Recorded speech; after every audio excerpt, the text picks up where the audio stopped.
देखने वाले हैं वो आपका 27 जून जो है 2023 का है। और ये स्पेशली जो है हम संपादकीय को देखेंगे जनसत्ता में, जो आपका आज के दिन आया है, और ये स्पेशली आपका दिल्ली एडिशन होगा। ठीक है, तो चलिए इसको शुरू करते हैं। जो भी पॉइंट इसमें दिए हुए हैं उसको जान लेते हैं। देखिए यहाँ पे जो बोला जा रहा है तो कह रहा है कि शैक्षिक प्रौद्योगिकी के बढ़ते कदम के बारे में बताया जा रहा है कि आप यहाँ देख सकते हैं क्या क्या इनसाइड द पेपर दिया होगा। तो चलिए यहाँ पे देखते हैं। यहाँ पे बोला जा रहा है कि आज जो है मानव जीवन वैज्ञानिक खोजों और आविष्कारों से क्या है कि प्रभावित है। शिक्षा का क्षेत्र भी इससे मुक्त नहीं है। ठीक है, बिल्कुल ये भी शिक्षा भी जो है वो इसी से जुड़ा हुआ है। पढ़ाई लिखाई में तकनीकी का बोलबाला है। ठीक है, यानी तकनीकी अगर देखा जाए तो एजुकेशन में तो सबसे ज़्यादा है। आफ्टर कोरोना तो और भी ज़्यादा हम वेस्ट वर्जन में देख पा रहे हैं। जब शिक्षक एवं अपने शिक्षण को प्रभावशाली बनाने के लिए विभिन्न साधनों का मदद लेता है। ठीक है, जिसके चलते क्या होता है कि शिक्षण और उपागम दोनों प्रभावित होते हैं। यानी अलग अलग तरह के साधन का यूज़ करके वो एजुकेशन को क्या करते हैं, वो इन्हेंस करते बढ़ाते हैं। उसके अलावा जो आप देख सकते हैं कि तो उसे जो शिक्षण प्रौद्योगिकी कहते हैं। ठीक है, और ये क्या कहते हैं, शिक्षण प्रौद्योगिकी कहा जाता है जो वास्तव में एडुटेक के रूप में लोकप्रिय है। ठीक है, यानी एजुकेशन से रिलेटेड जो आप प्रौद्योगिकी यूज़ करते हैं उसको एडुटेक के नाम से जाना जाता है। ठीक है, इसी तकनीक के मुख्य रूप से दो बिंदु है। ठीक है, कौन एक तो पहले शिक्षण उद्देश्यों की प्राप्ति और शिक्षण प्रक्रिया का यांत्रिकरण है। बीते कुछ दशक में देखने को मिला है कि शैक्षणिक प्रौद्योगिकी तेजी से बड़े बाजार और ग्राहक बनने में सफल हुए। यानी एजुकेशन का देख रहे हैं कि जिस तरह से ये बड़ा मार्केट होता जा रहा है उसी तरह से ग्राहक बनने भी लगे हैं। आप अगर बहुत सारे एजुकेशनल फर्म को भी देखेंगे तो अब उनका जो काम है वो एजुकेशन के साथ साथ बिजनेस भी डेवलप करना हो गया है। ठीक है, नो डाउट कि वो अच्छा क्वालिटी एजुकेशन देते हैं, बट कहीं ना कहीं इनका जो एक मोटिव है कि पैसा ज़्यादा से ज़्यादा कमाया जाए। हाल ही के दिन में क्या हुआ कि एडुटेक स्टार्टअप अरबों के कारोबारी हो गए। ठीक है, और निरंतर कई संभावना से युक्त होते जा रहे हैं। और देखा गया है कि एडुटेक ऐप से भरे स्मार्टफोन अब शिक्षा का पर्याय बन गए हैं। ठीक है, इस तरह से देख सकते हैं। यहाँ पे बोला जा रहा है तो कह रहे हैं कि आपका पड़ताल बताती है कि भारत का एडुटेक अपने विभिन्न क्षेत्रों और उपक्षेत्रों में लगभग 409 उद्यमी के साथ दुनिया में सबसे अधिक बड़े आकार के हैं। यानी आपके जो भारत के बारे में बोला जा रहा है तो कह रहे हैं कि 409 जो बिजनेसमैन हैं वो दुनिया में सबसे अधिक देखने को मिला है। ठीक है, उसके अलावा भारत में ये देखने को मिला है। गौरतलब है कि भारत की जनसंख्या जो है दुनिया में सबसे ज़्यादा है। ठीक है, क्योंकि आप जान रहे हैं कि फर्स्ट नंबर पे इंडिया का जनसंख्या हो चुका है। ठीक है, चाइना को हम पीछे कर चुके हैं, जो बहुत ही खुशी की बात है। तो आप देख सकते हैं, जो खुशी का बात तो थोड़ा सा है, लेकिन दुख का भी बात है कि उनके भरण पोषण के लिए भी बहुत सारी चीज़ें बेसिक नेसेसिटी होती है। पढ़ाई लिखाई के सरोकार और संभावना भी यहाँ तुलनात्मक रूप से ज़्यादा है। ठीक है, जनसांख्यिकीय लाभांश हो गया, प्रौद्योगिकी का बुनियादी ढांचा हो गया, और बढ़ते बाजार एडुटेक के मामले में नया स्वरूप ले रहा है। ठीक है, सस्ते इंटरनेट की उपलब्धता और कमाई के बढ़ते स्रोत भी इस उद्यम को क्या करें, बढ़ावा दे रहे हैं। ठीक है, अनुमान है कि अगले 25 सालों में 100 करोड़ विद्यार्थी स्नातक होंगे। यानी 25 सालों में बोला जा रहा है कि 100 करोड़ जो विद्यार्थी क्या होंगे, तो आपके ग्रेजुएट हो जाएंगे। ठीक है, उसके अलावा जो बोला जा रहा है तो कह रहे हैं कि वैसे भारत में तीव्र डिजिटलीकरण और 2010 से लेकर के 22 के बीच इंटरनेट उपयोगकर्ताओं की संख्या में 10 गुना की वृद्धि, यह इशारा करता है कि इसमें क्या है, अभी और तेज़ी रहेगी। ठीक है, इस तरह से आपका और आगे भी बढ़ने का संभावना जताया जा रहा है। 2025 तक मौजूदा इंटरनेट उपयोगकर्ता जो तकरीबन 90 करोड़ है। ठीक है, यानी आपका जो 2040 तक कितना हो जाएगा, 90 करोड़ जो है इंटरनेट उपभोगकर्ता हो जाएंगे, 1.5 अरब को पार कर जाएगा। ठीक है, तो क्या हो जाएगा कि आपका 1.5 अरब को ये पार कर जाएगा। अभी कितने हैं, तो आपका 90 करोड़ है, जो बाद में कितना हो जाएगा, तो 1.5 अरब पार कर जाएगा। ठीक है, जो इंटरनेट लोग यूज़ कर रहे हैं, मतलब डिफरेंट पर्पज़ के लिए, एजुकेशन हो, स्पोर्ट्स के लिए हो, चाहे एंटरटेनमेंट के लिए हो, अभी सारी चीज़ें तो आप देख ही रहे हैं। या बिजनेस के लिए हो। एडुटेक में अचानक तेज़ी कोविड की वजह से आई। मैंने आपको ऑलरेडी बोला, तब से शुरू हुआ यह सिलसिला। अब दुनिया में एडुटेक उद्योग के रूप में जाना जाने लगा। दुनिया में तकनीकी विकास की रफ्तार जो है 1995 के बाद तेज़ी से बढ़ी थी, ठीक है। जिस तरह से टेक्नोलॉजी जो आपका जिस तरह से डेवलप होने लगा, तो ये आप 1995 के बाद देखेंगे। और कोविड के बाद यह कहीं अधिक शैक्षणिक रूप से लोकप्रिय हुआ। क्यों? क्योंकि स्कूल में भी अगर जाएंगे तो आप देखेंगे कि आपको बहुत सारे एजुकेशन जो है घर बैठे ही करवाया जा रहा था, ठीक है। क्योंकि कोविड में और कोई ऑप्शन नहीं था। एक सर्वे से पता चला है कि भारत में 33% जो है माता पिता इस बात को लेकर बेहद चिंतित है कि आभासी शिक्षा यानी वर्चुअल लर्निंग से बच्चों के सीखने और प्रौद्योगिकी दक्षता का बुरा प्रभाव पड़ रहा है, ठीक है। उसके अलावा जो है इतना ही नहीं, एडुटेक को बड़ा बाजार मिले हैं। इसे लेकर भी शिक्षा के तरीके में मनोरंजनात्मक के क्रियाओं का भरपूर उपयोग किया जा रहा है, ठीक है। वैसे भारत का डिजिटल शैक्षणिक ढांचा कितना फला फूला रहा है, उसे उक्त आंकड़ों से और समझना आसान है, ठीक है। देखिए यहाँ पे क्या बोला जा रहा है, तो कह रहा है कि देश में नेशनल डिजिटल एजुकेशन आर्किटेक्चर बनाया गया, ठीक है। नेशनल डिजिटल एजुकेशन आर्किटेक्चर बनाया गया है। पीएम ई विद्या भी आप देख सकते हैं, आप ये मेंस एनसीईआरटी में लिख सकते हैं, ठीक है ना, कि मतलब गवर्नमेंट के द्वारा क्या क्या इनिशिएटिव किया गया है टू मतलब डिजिटल के लिए, एजुकेशन के लिए, ठीक है। आप यहाँ पे पीएम ई विद्या 2020 को देख सकते हैं। उसके अलावा ई लर्निंग को आसान बनाने के लिए स्कूलों में इसकी शुरुआत हो चुकी है। 25 करोड़ स्कूली छात्रों और लगभग 4 करोड़ ऊँचे शिक्षा हासिल करने वालों को इससे फ़ायदा मिलेगा, ठीक है। ई पाठशाला पोर्टल हो गया, स्वयं प्रभा हो गया, दीक्षा हो गया, आदि ऐसे कार्यक्रम हैं जो डिजिटल एजुकेशन की दिशा में अनवरत लगे हुए हैं। यानी देखिए आपका ई पाठशाला हो गया, स्वयं प्रभा भी हो गया, दीक्षा भी जो हो गया, वो आपका डिजिटल एजुकेशन प्रोवाइड कराते हैं, ठीक है। उसके अलावा देखिए क्या बोला जा रहा है, तो कह रहा है कि अनवरत लगे रहते हैं। यह भी एक सकारात्मक पहलू है कि पिछले 10 वर्षों में स्मार्टफोन की कीमतों में निरंतर क्या हुआ कि गिरावट आई है और भारत में वैश्विक स्तर पर सबसे सस्ता मोबाइल डाटा दरें हैं, ठीक है। डिजिटल बुनियादी ढांचे के आपके बारे में बोला जा रहा है, तो डिजिटल बुनियादी ढांचा जैसे कि आप देख सकते हैं पिक्चर में भी आपका क्या बोला जा रहा है कि विस्तार में सरकार की रुचि से भी एडुटेक को बल मिला है, ठीक है। जिस तरह से गवर्नमेंट ने इसमें अपना इंटरेस्ट दिखाया है, तो जो इंडियन थे, इंडिया के बाहर भी जो एजुकेशन प्राप्त कर रहे थे, तो वो बहुत सारे जो है इंटरनेट के माध्यम से अपने बहुत सारे एजुकेशन को वो प्राप्त कर पाए हैं, ठीक है। राष्ट्रीय ब्रॉडबैंड मिशन हो गया, डिजिटल इंडिया और डिजिटल क्रांति ने एडुटेक को दूरस्थ क्षेत्रों में क्या किया, तब तक पहुंचाना आसान बना दिया है। पढ़ाई लिखाई के मामले में भले एडुटेक एक सुलभ माध्यम हो, मगर भारत में व्याप्त गरीबी और भुखमरी के चलते करोड़ों बच्चे इन सुविधाओं से वंचित है, ठीक है। अगला देखिए, वैश्विक भूख सूचकांक के अनुसार भारत में जो तुलनात्मक रूप से भुखमरी बढ़ी है, ठीक है, जबकि गरीबी से देशों का पीछा नहीं छूट रहा है, ठीक है। क्या हुआ कि बहुत सारे लोग गरीब भी है, ठीक है। बेरोजगारी की तरह दर भी भयावह रूप लिए हुए है। शैक्षणिक तकनीक आज के समय में उपयोगी और शैक्षणिक समस्याओं का निदान करने में क्या है, अक्सर है। मगर यहाँ पे बोला जा रहा है कि मगर डिजिटलीकरण का बुनियादी ढांचा इतना भी सामान्य नहीं है कि सभी को पढ़ाई लिखाई तक इसकी पहुँच पूरी तरह संभव हो सके, ठीक है। ये इस तरह से आप इसके देख पाते हैं। इसमें और कुछ चीज़ें भी देखिए, यहाँ पे क्या बोला जा रहा है, तो कह रहा है कि इसमें कोई दो राय नहीं है कि इस तकनीक में शिक्षा के साथ जुड़ाव को आसान किया है, ठीक है। शिक्षा के साथ जो है बच्चे जो है बहुत ज़्यादा नॉलेज भी प्राप्त कर रहे हैं, ठीक है। सीखने की प्रक्रिया को तुलनात्मक रूप से मज़ेदार बनाया गया। छात्र एक ही स्थान पर सारी सूचनाएं पा रहे हैं, ठीक है, चाहे गृह कार्य हो या कोई अन्य गतिविधियाँ। तकनीकी की मदद से सब कुछ मानो एक छोटे से यंत्र में क्या हुआ कि उपलब्ध है, ठीक है। पर सब कुछ आसान होने के बावजूद जो है शिक्षा जगत में तकनीक के कुछ नुकसान भी है, ठीक है। आप देख सकते हैं कि क्योंकि बाहर एक्टिविटी नहीं कर पा रहे, कोई बच्चे 24 आवर मोबाइल का ही यूज़ कर रहा है, ठीक है, डिफरेंट पर्पसेस से।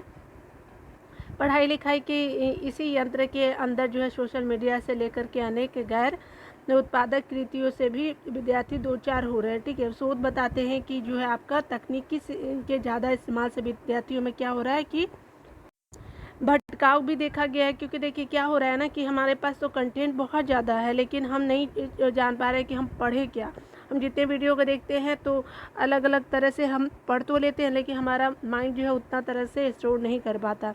सर्वेक्षणों के अनुसार जो है बहुत सारे जो है बच्चों की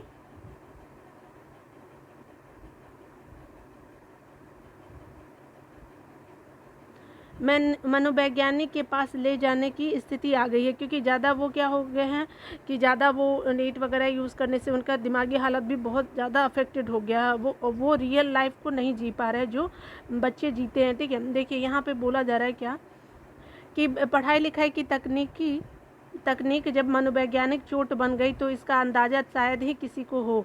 ठीक है, स्मार्टफोन हो गया, लैपटॉप पर लगातार काम करने के बच्चों को पीठ, कंधों और आँखों में क्या होता है कि जलन होने लगता है। बच्चों की दिनचर्या में भी काफ़ी बदलाव आया है, क्योंकि देखिएगा कि बहुत सारे लोग जो है ना ज़्यादातर इंटरनेट से जुड़े रहते, बाहर निकलते ही नहीं हैं। मैं इंक्लूडिंग खुद भी ऐसे ही काम करती थी पहले, लेकिन क्या होता है ना कि ये चिड़चिड़ापन होने लगता है और बाद में जो है आपको बाहर जाना बहुत ही ज़रूरी है। अपने डेली लाइफ में सुबह में एक्सरसाइज करना आपको बहुत ज़रूरी है। ठीक है, ऑनलाइन दुनिया में ये इतने खो जाते हैं कि आमने सामने बात करना कईयों के असहज हो जाता है। ठीक है, क्योंकि वो बात ही नहीं कर पाते सामने वीडियो में ये जैसे मैसेज कर पाते हैं, लेकिन वो सामने भूल जाते हैं कि कैसे how to behave, how to talk with मतलब फ्रंट में वो बात नहीं कर पाते। ठीक है, तो देखिए तो एडुटेक जो है वो सकारात्मक संदर्भ से युक्त है। ठीक है, मगर यह समस्या से मुक्त नहीं है। ये देख सकते हैं कि आपका समस्या भी इसको आपको देखने के लिए मिलता है सकारात्मक इस रूप में कि एजुकेशन जो है घर बैठे आपको ज़्यादा से ज़्यादा नॉलेज मिल पाता है और एक मतलब कोई भी स्टूडेंट का माइंड डेवलपमेंट होता है। बिजनेस के लिए भी आप आगे बढ़ सकते हैं, कोई भी अगर आपको सुझाव चाहिए तो वो भी मिल जाता है।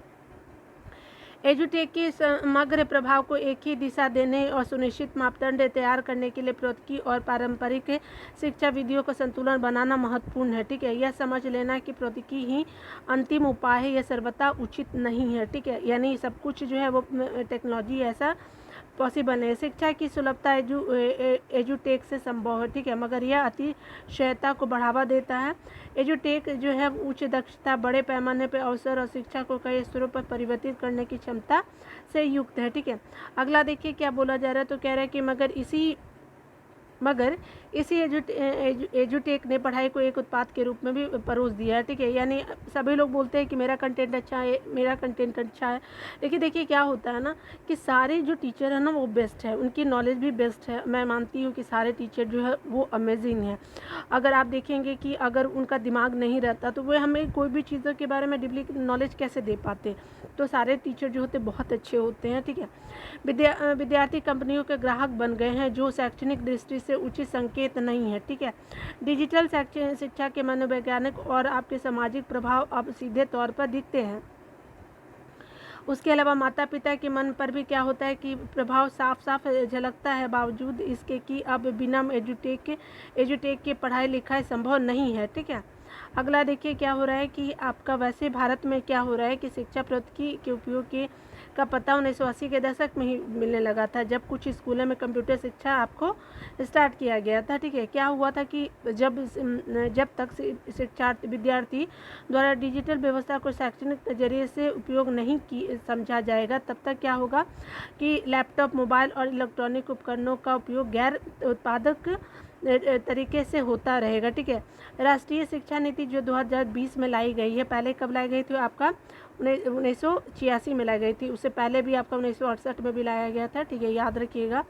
उसके बाद क्या हुआ कि आप जो है देख सकते हैं कि एजुटेक जो होते हैं वो कार्यक्रमों को यह सुनिश्चित करना होगा कि समग्र शिक्षा के निहित मूल्य तत्व और व्यक्तित्व होता है, पर्सनालिटी होता है किसी भी इंसान का, मनोसामाजिक दिशा और दशा के लिए पर्यावरणीय जिम्मेदारी, साथ ही जो है सतत विकास और मानवीय मूल्यों को एकीकृत करने का काम करे। ठीक है, यह नहीं भूलना चाहिए कि किसी भी देश का वर्तमान ही भविष्य की हाट है। ठीक है, यानी जो हम वर्तमान में करेंगे वही हमें भविष्य में भुगतना होगा, यह वो अच्छा हो चाहे बुरा हो। ठीक है, उसी के अलावा जो बोला जा रहा है कि एजुटेक जिस पैमाने पर मौजूदा समय में विस्तार ले रहा है वह केवल पढ़ाई लिखाई को मजबूत करने नहीं करेगा। ठीक है, वह केवल पढ़ाई लिखाई को मजबूत नहीं करेगा बल्कि नई चुनौतियों और संघर्षों को भी क्या करेगा कि सामने खड़ा कर सकता है। ठीक है, ऐसा नहीं है कि सिर्फ आपको बेनिफिट देगा और नुकसान नहीं होगा। ठीक है, तो इस तरह से हम लोग जो शैक्षिक प्रौद्योगिकी के बढ़ते कदम को हमने देखा। चलिए दूसरे पॉइंट है जो इन्वायरमेंट से रिलेटेड, उसको भी देख लेते हैं इसके अंदर में। चलिए यहाँ पे जो एक आपको बहुत ही इम्पोर्टेंट है जो आपका कीटनाशकों से बढ़ता आपका देख सकते हैं कि संकट के बारे में दिया गया है, तो मुझे अच्छा लगा, तो आप भी उसको जान लीजिए। ठीक है, तो चलिए हम लोग देख लेते हैं जो भी कंटेंट इसमें दिए गए हैं। ठीक है, यहाँ पे क्या बोला जा रहा है, तो कह रहा है कि यह जानना तथ्य है कि आपका जो बताया जा रहा है कि यह जानना तथ्य है कि रासायनिक कीटनाशकों का जो खेती बाड़ी में क्या होता है कि इस्तेमाल उपभोक्ता के स्वास्थ्य के लिए क्या होता है कि नुकसानदायक है। आप सभी जानते हैं कि अगर ज़्यादा उर्वरक हम लोग यूज़ करते हैं तो हेल्थ के लिए जो पहले तो फसल में वो जाते हैं और उसके बाद जो हेल्थ में वो अफेक्ट करते हैं। यह खेतों में काम कर रहे किसानों और मजदूरों के लिए जानलेवा होता है। ठीक है, आपका अगला क्या बोला जा रहा है, तो कह रहा है कि कीटनाशकों से है भूजल और हवा प्रदूषित होती है। ठीक है, उसके अलावा मिट्टी में लंबे समय तक रहने से इसका असर रहता है। मिट्टी में लंबे समय तक भी आप देखिएगा कीटनाशकों का क्या रहता है, असर आपको देखने को मिलेगा। नेचर जियो साइंस में छपे शोध के मुताबिक क्या बोला गया है कि पूरी दुनिया में जो है कृषि भूमि में 64% हिस्से का जो है वो कीटनाशकों का कुप्रभाव आपको देखने को मिल सकता है। ठीक है, पड़ भी रहा है, और ये बाद में क्या हो रहा है कि मानव स्वास्थ्य के साथ साथ क्या कर रहा है कि बायोडाइवर्सिटी यानी जैव विविधता को भी क्या कर रहा है, खतरा बढ़ेगा। ठीक है, जानकारों के मुताबिक ऐसा बताया जा रहा है कि यह स्थिति जो भारत जैसे देश के चिंता का विषय है। ठीक है, भारत क्योंकि जो भारत में जो है कृषि के ही ऊपर बहुत सारे किसान, हम लोग आम जनता भी जो है वो निर्भर करते हैं, क्योंकि अगर फूड नहीं रहेगा तो क्या खाएंगे, है ना। तो हर हेल्थ पे अगर फूड जो खाएंगे वही हम लोग क्या होगा कि अफेक्ट भी होगा, बहुत सारे बीमारियां भी होती हैं, क्योंकि भारत में कीटनाशकों को नियंत्रित करने के लिए कोई प्रभावी क्या है, कानून नहीं है। ठीक है, हाल ही के शोध में पता चला है कि वैज्ञानिकों ने 168 देशों में 90 से अधिक कीटनाशकों के प्रभाव का अध्ययन किया और पाया कि दुनिया के करीब 2/3 कृषि भूमि यानी करीब करीब 245 लाख वर्ग किलोमीटर पर क्या होता है, तो कीटनाशकों के कुप्रभाव को दिख रहा है। ठीक है, इसमें क्या है कि लगभग जो है 30 जो आपको बोला जा रहा है कि 30% भूमि जो है पर आप देख सकते हैं कि यह खतरा जो है बहुत कहीं अधिक गहरे है। ठीक है, शोध में बताया जा रहा है कि रूस और यूक्रेन जैसे देशों में कीटनाशकों के प्रभाव को लेकर के चेतावनी दी गई है।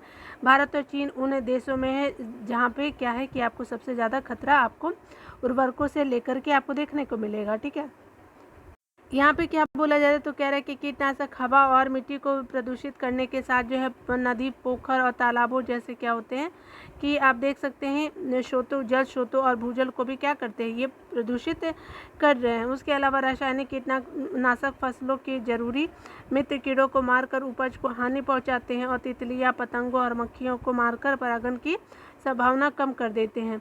इससे क्या होता है कि जैव विविधता को नुकसान पहुंचाता है। इन हालात में क्या होता है कि खाद्य सुरक्षा के लिए संकट की आशंका भी जताई जा रही है। ठीक है, अगला देखिए क्या है कि भारत में जो है जनसंख्या दबाव और घटती कृषि योग्य भूमि के कारण क्या होता है कीटनाशकों को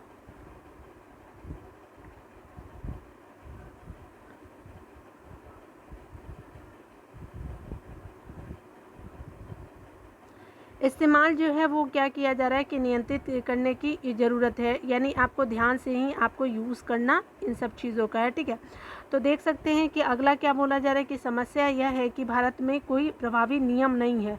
देश में 5 दशक पुराना कीटनाशक अधिनियम जो 1968 में आया था वही अभी भी चल रहा है।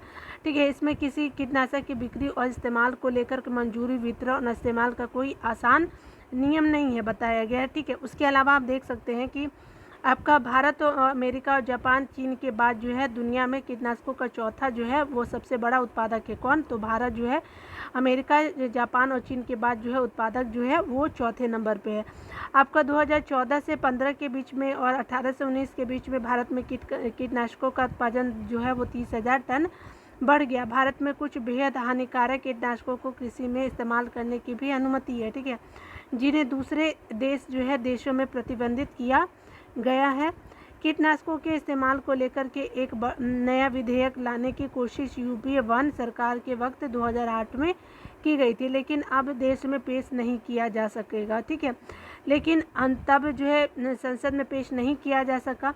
ठीक है, कब, जो 2008 में। इसके बाद क्या होता है कि 2017 में जो है वो नरेंद्र मोदी सरकार ने विधेयक संसद में पेश किया, लेकिन पारित नहीं हो सका। जो गवर्नमेंट अभी प्रेजेंट गवर्नमेंट है उनके द्वारा ये इनिशिएटिव लिया गया था। सरकार ने फिर से कीटनाशक प्रबंधक अधिनियम जो 2020 विधेयक संसद में पेश किया, ठीक है। उसके अलावा भी आप देख सकते हैं कि यहाँ पे जो बताया जा रहा है तो कह रहा है कि देश के जो करीब करीब देश के 8 राज्य कुल कीटनाशकों का 70% इस्तेमाल करते हैं। एक साल में जो है वो देश में 72,000 जो है टन से अधिक रासायनिक कीटनाशकों का इस्तेमाल का आंकड़ा उपलब्ध है। उसके अलावा देख सकते हैं कि कौन से जो राज्य हैं वो टॉप पे है कीटनाशकों के उपयोग में, महाराष्ट्र, यूपी और पंजाब, ठीक है। उसके अलावा बीमारियाँ भी बहुत देखने को मिलता है। करीब जो 57% कीटनाशक जो आप देख सकते हैं 2 फसलों कपास और धान में आप इस्तेमाल किए जाते हैं, ठीक है, याद रखिएगा। उसके अलावा क्या होता है कि जैविक खेती इस दिशा में प्रभावी और टिकाऊ हल है, ठीक है, लेकिन इसके लिए सरकार के स्तर पर कवायद कम देखती है, ठीक है। भारत में अब तक जो है जैविक खेती चुनिंदा किसान आंदोलनों और सामाजिक संगठनों के भरोसे जो है आगे बढ़ रही है, ठीक है। इसके अलावा आप देखेंगे तो क्या है कि भारत में अब तक जो है जैविक खेती जो है चुनिंदा किसान आंदोलन और आपके सामाजिक संगठनों के भरोसे आगे बढ़ रही है। केंद्र सरकार ने 15-16 में पारंपरिक कृषि विकास योजना शुरू की है, लेकिन अब तक जो है सिर्फ सिक्किम और पूर्ण रूप से जैविक खेती ही अपना सका है, ठीक है। यानी आप देख सकते हैं कि जैविक खेती अगर अपनाया गया तो वो सिक्किम राज्य के द्वारा ही अपनाया गया, ठीक है। तो इस तरह से हमने इसको भी देख लिया। पे जो हम देखने जा रहे हैं एक और एडिटोरियल है जो बहुत इंपॉर्टेंट मेरे को लगा, तो आप लोग भी इसको प्लीज़ रीड कर लीजिएगा, जो जनसत्ता के एडिटोरियल में ही आया है लास्ट में, मतलब संपादकीय के बाद ये आया है, ठीक है। तो अगर आप नहीं पढ़ पाएंगे तो मेरा वीडियो देख लीजिएगा। पेरिस सम्मेलन वैश्विक वित्तीय प्रणाली का कैसा होगा ढांचा यहाँ पे बताया जा रहा है, ठीक है। पेरिस सम्मेलन जो है वैश्विक वित्तीय प्रणाली का कैसा होगा ढांचा आप यहाँ से देख सकते हैं। देखिए क्या यहाँ पे बोला जा रहा है, तो कह रहा है कि पेरिस से वैश्विक जो है आपका वित्तीय प्रणाली पर नए सम्मेलन ने दुनिया भर में नेताओं और अहम संस्थानों को एक मंच पर मिलने का मौका दिया है। यहाँ से अंतर्राष्ट्रीय वित्त को लेकर के सोच में बड़े बदलाव के कयास लगाए जा रहे हैं। Summit for new global financial pact को कॉप के अलावा जलवायु से जुड़ा एक अंतर्राष्ट्रीय क्या है मंच बनाया जा सकता है। इसका स्वरूप क्या होता है कि इसका स्वरूप वैसे ही रखने की आवश्यकता है जैसे आपका G7 और G20 का सम्मेलन है, ठीक है। अब मतलब ये राइटर का कहना है। 2 दिनों तक चले सम्मेलन में जो है पेरिस में लगभग 1500 प्रतिभागी जुटे। उसके अलावा 40 देशों के जो आपके राष्ट्र प्रमुख भी शामिल हुए। सम्मेलन में इतना भीड़ थी कि ज़्यादातर पत्रकारों को इंटरनेट पर सीधे प्रसारण के सहारे रहना पड़ा, ठीक है, क्योंकि वो जा नहीं पाए क्योंकि ज़्यादा रश होता। फ्रांस के राष्ट्रपति इमैनुअल मैक्रोन ने सम्मेलन के समाप्त होने की घोषणा करते हुए मीडिया कर्मियों से कहा कि यह निर्णायक लम्हा है। मैक्रोन ने कहा कि इन दो दिनों में हमें मौका दिया है कि हम धरती के लिए एक नई सहमति बना सके, ठीक है। हम एक ऐसे दस्तावेज के साथ आए हैं जो अंतर्राष्ट्रीय वित्तीय तंत्र और शासन सुधार के ढांचे में एक साझा जो है वो आपका राजनीतिक नजरिया विस्तार से सामने रखता है। फ्रांसीसी जो राष्ट्रपति हैं आपका इमैनुअल मैक्रोन जो है यह भी कहा कि हम जो दोहरी चुनौती से जूझ रहे हैं, यह सम्मेलन जो अंतर्राष्ट्रीय समुदाय के सदस्यों के बीच एकता बढ़ाने के लिए आपको आयोजित किया गया। समानता से जंग और जलवायु परिवर्तन से 2 प्रमुख चुनौतियां हैं, ठीक है। आप यहाँ पे भी देख सकते हैं। उसके अलावा देखते हैं समापन बयान के मुताबिक जो विकसित देश का अपना लक्ष्य पूरा कर चुके हैं, ठीक है। विकसित देश जो है अपना लक्ष्य पूरा कर चुके हैं। इसके तहत जो विकसित देशों को विशेष निकासी अधिकार यानी स्पेशल ड्राइंग राइट्स यानी SDR के तहत जिसको बोला जाता है के तहत विकासशील देशों को $100 अरब देने थे, ठीक है। आपका ये बताया गया है कि सम्मेलन में हिस्सा लेने वाले का कहना है कि 2015 में यह तय किया गया था कि 2020 में जो है जलवायु कदमों के लिए 100 अरब दिए जाएंगे, ठीक है, जो विकासशील देश है, ठीक है। यह लक्ष्य शायद इस साल पूरा हो सकेगा। अगले जो 10 साल के लिए $200 अरब के अतिरिक्त खर्च का वादा भी किया गया है, ठीक है। हर साल होता है बट पता नहीं कहाँ इतने फंड एलोकेट होते हैं, ठीक है। जाम्बिया में डूबे $6.3 अरब के कर्ज को भी इसी में गिना जाएगा, ठीक है। उसके अलावा जो है आप हिस्सेदार देशों में एक नया जैव विविधता कोष भी स्थापित करने की सहमति जताई गई है, ठीक है। जो पेरिस सम्मेलन किया गया। उसके अलावा आप देख सकते हैं कि यहाँ पे बोला जा रहा है कि पेरिस स्थित क्लाइमेट इकोनॉमिक्स चेयर में शोधार्थी जो मतलब शोध करने वाले थे एवं लॉरेन यूनिवर्सिटी में अर्थव्यवस्था के प्रोफेसर ऑलिवर समेत आप देख सकते हैं कई विशेषज्ञों का लगता है कि यह लगता है कि यह जुटान जो है निर्णय साबित लेगा। ठीक है। उसके अलावा ओलिवर दमेत का कहना है कि दुनिया कई तरह के संकट झेल रही है, जैसे आपका युद्ध का देख रहे हैं, फिर क्लाइमेट, उसके अलावा कोविड, बहुत तरह की चीज़ों को भी देख रहे हैं। ठीक है। इंटरनेशनल प्रेशर भी आप बहुत सारे देशों के ऊपर देख रहे हैं। बीते कुछ वर्षों में कोविड-19 महामारी की वजह से गरीबी और सार्वजनिक ऋण जो है असमान तक पहुँच चुके हैं। ठीक है। ज़्यादा से ज़्यादा जो है विकासशील जो है देश दिवालिया होने के कगार पर क्या है हो चुके हैं। ठीक है। जलवायु परिवर्तन अपना असर और ज़्यादा दिखा रहा है और राष्ट्रीय अंतर्राष्ट्रीय संस्थानों के प्रति भरोसा टूटा है। ठीक है। यानी कोई भी डेवलपमेंट देखने को नहीं मिल रहा। वादे तो बहुत किए जा रहे हैं बट वो मतलब ग्राउंड पे बहुत कम देखने को मिल रहा है। ठीक है। पेरिस के सम्मेलन को लेकर दमेत का कहना है कि पहली बार जो है नेता इन अलग अलग किस्मों की चुनौतियों पर बात करने के साथ क्या है कि एक साथ आए हैं। पहले के सम्मेलन तो विषयों को अलग अलग रखते थे। ठीक है। उनके मुताबिक बोला जा रहा है कि मौजूदा जो अंतर्राष्ट्रीय वित्तीय संस्थान इस तरह के परिस्थिति से निपटने में सक्षम नहीं है, जो भी आपके अंतर्राष्ट्रीय वित्तीय संस्थान है। दमेत जो है वो अर्थ एवं अन्य अर्थशास्त्री को लगता है कि पेरिस में हुए कुछ इस सम्मेलन के नतीजे दिखा रहे हैं कि अमीर देशों को बात समझ आ रही है कि विकासशील देशों को साथ लेकर चलने की अहमियत समझ रहे हैं। ठीक है। अगर नहीं कीजिएगा तो विकासशील अगर अफेक्टेड होंगे तो आपको भी नुकसान देखने को मिलेगा। जो विकासशील देश है, जो विकसित देश है, उनको भी ये समस्या देखने को मिलेगा जो विकासशील देश झेल रहा है। ठीक है। कुछ कम ही देखने को मिलेंगे लेकिन मिलेंगे तो जरूर।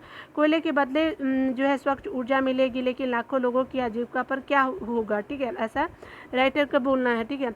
पेरिस स्थित थिंक टैंक जो है इंस्टीट्यूट फॉर क्लाइमेट इकोनॉमिक्स ने प्रोजेक्ट मैनेजर क्लियर इसलिए जो है सम्मेलन की तैयारी के लिए फ्रांस सरकार के इस थिंक टैंक की सलाह से मशवरा लिया है। ठीक है। तो ये आप देख सकते हैं कि जो भी आपका इस एडिटोरियल में था, जो आपको एक जानना चाहिए बेसिक नेसेसिटी, आपको बेसिक नॉलेज के लिए, तो पेरिस सम्मेलन वैश्विक वित्तीय प्रणाली का कैसा ढांचा है, तो ये आप देख सकते हैं।